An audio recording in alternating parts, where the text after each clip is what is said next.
I use the term who you work with matters a lot. And the reason I use that term is because it is 1000% true. It matters who you work with when you're buying or selling a house.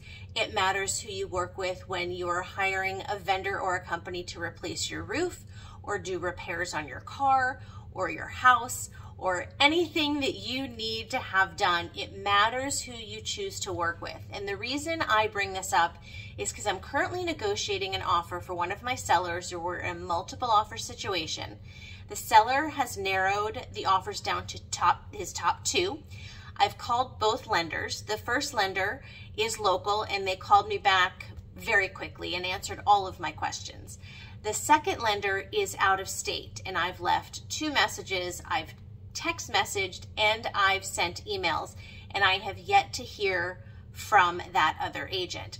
Now the second offer is actually higher than the first one I mentioned, but I'm not able to get in touch with that buyer's lender. And that's so super important as a listing agent.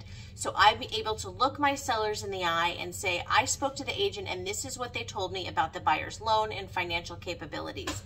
Now, if I can't reach that buyer's lender has inadvertently sabotaged that buyer's ability to have their offer accepted by not returning my phone call.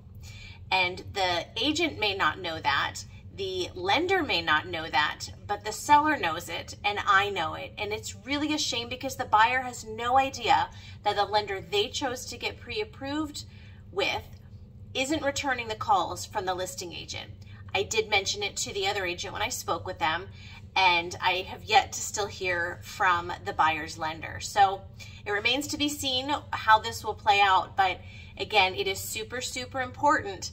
Who you work with matters. So when you're looking to get a loan, ask your realtor who their local preferred lender is, because they are so much more likely to reach out and answer phone calls and text messages and questions from other local realtors, because it's a very small world.